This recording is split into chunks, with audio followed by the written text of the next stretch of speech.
السلام عليكم، مرحبا بكم في فيديو جديد مع زهور هوم. اليوم ان شاء الله نشارك معكم هاد الكيكه بالماء، كتجي مسقيه بواحد الصوص ديال الشوكولات، كتجي لذيذه بزاف وحتى في المنظر ديالها كتجي رائعه. تقدري تقدميها لوليداتك ولا ضيوفك. ندوزو نبداو على بركه الله. اول حاجه عندنا 3 ديال البيضات، غادي نخلطهم مزيان غير بالطراب اليدوي. بغيتو تستعملوا الطراب الكهربائي اللي بغيتو، انا درت هنا غير الطراب اليدوي. كنخلط هذوك البيض مزيان صافي. من بعد غادي نزيد واحد الكاس ديال السكر، كاس ديال العنبه نعبرو به. عاود نخلط شويه هذاك السكر يتجانس مع البيض، نخلطوهم واحد شويه، واحد 2 دقائق. ونزيدو كاس ديال الزيت، كاس العنبه دائما نزيدو ثاني نخلطو هذاك الزيت شويه مع البيض وكاس ديال سنيده. هنا كناخد واحد الكاس ديال الماء سخون كنزيدو على داك الخليط، وكنزيد واحد الفاني. كنخلط شويه هذاك الماء مع البيض، كنخلط مزيان حتى يدفى لينا شويه داك، حيت كنديرو هذاك الماء سخون. عاد كنزيدو الدقيق، هنا درت 2 كيسان ديال الدقيق، درت 2 معالق كبار ديال الكاكاو. وغادي نخلط، غادي نزيد 2 خمارات الدقيق. غادي نخلط تنشوف القوام ديال الكيكه وغادي تشوفوا شحال غادي نزيد. هنا كما قلت لكم ضفت 2 كيسان العنبه ديال الدقيق، 2 معالق ديال الكاكاو كبار عامرين، و2 خمارات. كنخلطوا دائما داك الكاكاو مع الطحين والخماره باش ما كيتكونوش هذوك الحبيبات والكويرات في العجينه في الخليط ديالنا. صافي كنخلط مزيان هاد العناصر ديالي. وهنا غادي نشوفوا مازال شويه مطلوق بزاف، غادي نزيد نص كاس، يعني احتاجيت 2 كيسان ونص ديال الدقيق. صافي غادي ندخل هاد الدقيق اللي زدت في الخليط، يعني ما كديروش قاصح وما كتخليوش جاري. نتوما غتشوفوا معايا القوام ديالو كي داير، يعني العجينه مطلوقه ما قاصحاش، مطلوقه وكيما جاريش بزاف. صافي كناخذ المول اللي غادي ندير فيه، دهنته بشويه الزبده والدقيق. دائما كنهزو يدينا الفوق باش يدخلنا الهواء في ديك الكيكه ديالنا.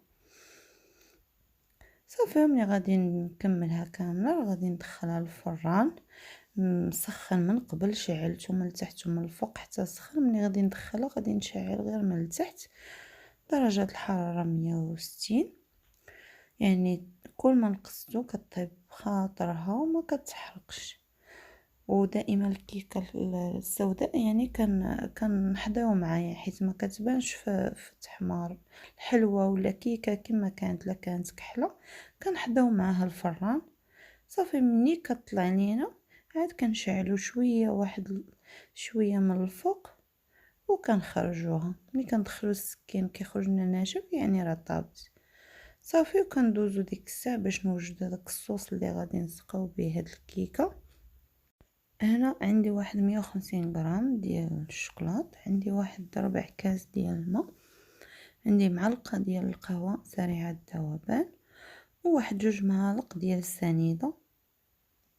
يعني هنا الكميه ديال الشوكولات على حسابكم نتوما، بغيتوها تجي مسقيه مزيان، بغيتوها تنقصوا من الكميه تقدروا تنقصوا. درتها هنا على بوطه مهيله حتى كيذوب ليا هذاك الشوكولات مع الماء وهذيك القهوه وسنيده. صافي وكنحيدها من فوق النار. ها هي هنا منين ذابت. هنا كنزيد هاد جوكي يعني اختياري، بغيتو تزيدوا القشطه الطريه تزيدوا، بغيتو تزيدوا هاد جوكي يعني كتجي هذيك الصوص ديالنا كتجي كريميه، وحتى المذاق كيجي زوين. تقدروا تستعملوا اي دانون عندكم. صافي هنا الكيكه ديالنا منين طابت، ها هي خرجتها من الفران بقى سخونه، وهاد الصوص راه ديجا صاوبته يعني راه برد شويه. هذا الكيكه عندنا مازال سخونه، صافي مباشره كندوزو نسقيوها.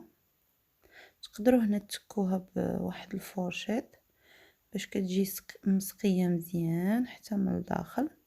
صافي كنحاول نوزع هذاك الصوص ديالنا، منين هادي راه كتشرب هذيك الكيكه، كتشرب داك الصوص، كتجي مسقيه وكتجي لذيذه.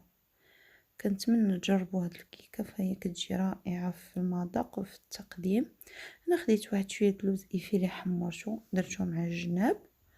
صافي كناخد هذيك الكيكه ديالي، نحاول نطراسي واحد المثلثات باش كيجيني هذاك الزواق اللي غادي ندير من الفوق مقاد. صافي هنا انا زينت يعني حسب المتوفر دائما تزيين. انا كان ديجا عندي شويه الكركاع درت شويه اللوز قطعته طويل حتى هو درته في هذوك جوج مثلثات، والاخرين درت فيهم هذاك بيبي ديال الشوكولات او الشوكولات ديال الكوكيز، كانت هو عندي متوفر. تزيين حسب متوفر دائما، تقدروا تزينوا باي حاجه عندكم. فكنتمنى يكون هذا الفيديو نال اعجابكم. كنتمنى الا عجبكم الفيديو ما تبخلوش عليا من التعاليق والاشتراكات، واللي جديد معنا في القناه ما ننساش ديروا ابوني والجرس باش يوصلكم الجديد دائما. ومن هنا الفيديو جديد كنتمنى نتلاقاكم في احسن الاحوال يا ربي، وشكرا على المتابعه.